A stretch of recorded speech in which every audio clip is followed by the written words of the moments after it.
అందరికీ నమస్కారం. TG TET క్లాసెస్‌లో భాగంగా సైకాలజీలోని కొన్ని ఇంపార్టెంట్ పాయింట్స్ మనం ఈ క్లాస్‌లో చూద్దాము. సో, మన టాపిక్ వచ్చేసి శారీరక చలనాత్మక వికాసం. అంటే physical and motor development. So, శారీరక వికాసం, ఫిజికల్ డెవలప్‌మెంట్. ఇందులో 3 దశలుంటాయి. ఒకటి శైశవ దశ, 2 పూర్వ బాల్య దశ, 3 ఉత్తర బాల్య దశ. సో, ఇక్కడ శైశవ దశ నవజాత శిశువు 18-20 అంగుళాల పొడవు, 6-8 పౌండ్ల బరువు ఉంటుంది. ఈ దశ పూర్తయ్యే నాటికి అనగా 2 సంవత్సరాల వరకి 1.5 రెట్లు పెరుగుతుంది. అలాగే ఈ దశలో పాల దంతాలు ఉద్భవిస్తాయి.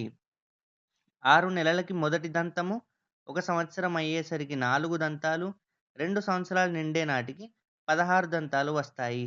సో, మనకు క్వెషన్స్ అనేవి డైరెక్ట్‌గా అడగవచ్చు. అంటే ఎన్ని నెలలకు మొదటి దంతం వస్తుంది? లేదా 1 సంవత్సరం అయ్యే వరకు ఎన్ని దంతాలొస్తాయి?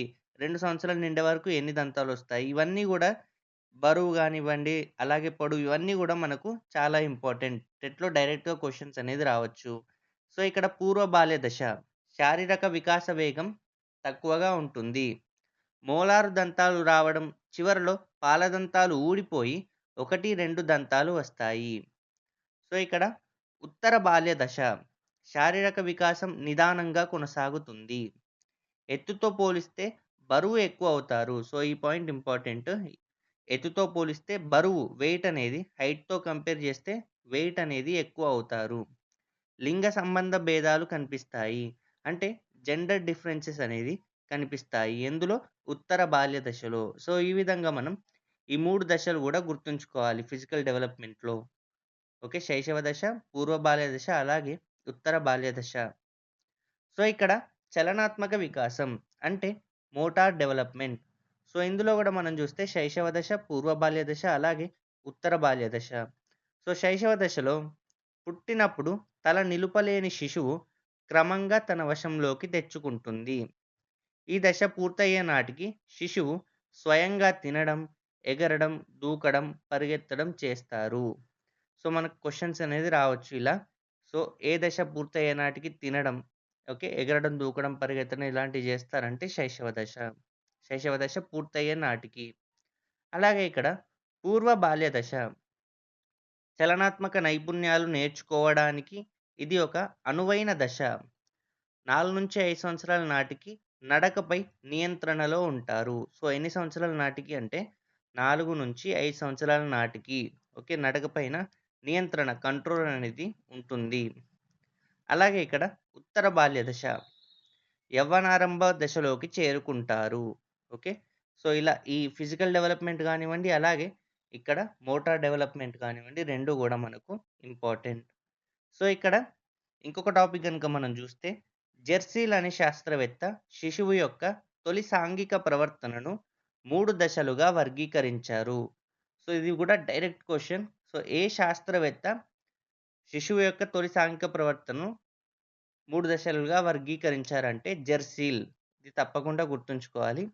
సో, ఆ 3 దశలు ఏంటి అనంటే, ఒకటి ఏకాంత క్రీడ అంటే సాలిటరీ ప్లే. 2 సమాంతర క్రీడ ప్యారలెల్ ప్లే. ఇది 2-3 సంవత్సరాలలో ఈ విధంగా ఉంటారు. 3 సంసర్గ క్రీడ లేదా సహకార క్రీడ అంటే కోఆపరేటివ్ ప్లే. 3-4 సంవత్సరాల వయసులో ఇలా ఆడుకుంటారు. సో, ఇక్కడ ఇంకొక ఇంపార్టెంట్ పాయింట్ ఏంటి అంటే ఇక్కడ డిసిప్లైన్. ఓకే. డిసిప్లైన్ అనే పదం ఏ భాషలోని పదం నుండి వచ్చిందంటే లాటిన్ భాషలోని పదం. సో, లాటిన్ భాషలోని డిసిప్లినేర్ ఓకే. డిసిప్లినేర్ నుండి వచ్చింది. అనగా సో, దాని మీనింగ్ ఏంటి అంటే టు టీచ్ అంటే బోధించుట అని అర్థం. సో, ఈ పాయింట్స్ అన్నీ గూడా మనకు ఇంపార్టెంట్. అలాగే emotion okay.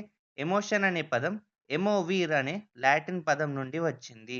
So, emotion Latin పదం నుంచి వచ్చింది. ఆ లాటిన్ పదం ఏంటి అంటే ఎమోవీర్. సో, అంటే అనగా శరీరం, మనసు కలియబెట్టే స్థితి. ఓకే. సో, ఇలా ఈ ఇంపార్టెంట్ పాయింట్స్ అన్నీ గూడా మనం తప్పకుండా గుర్తుంచుకోవాలి. సో, మీరు ఇలాగా స్క్రీన్‌షాట్ అయినా తీసుకోండి. లేదా నోట్స్‌లో రాసుకోండి. మనకు టెట్ ఎగ్జామ్‌లో ఏ పాయింట్ అయినా రావచ్చు. ఇవన్నీ గూడా మనం important topics, important points discuss చేస్తున్నాం కాబట్టి. సో, ఈ క్లాస్ గనుక మీకు నచ్చినట్టయితే లైక్ చేయండి. ఇంకా ప్రిపేర్ అయ్యే వారికి షేర్ చేయండి. అలాగే ఏమైనా డౌట్స్ ఉంటే గూడా కామెంట్ రూపంలో తెలియజేయండి. అలాగే వంశీకృష్ణ అకాడమీ ఛానెల్‌కి సబ్స్క్రైబ్ జేయండి. So, thanks for watching. Thank you so much.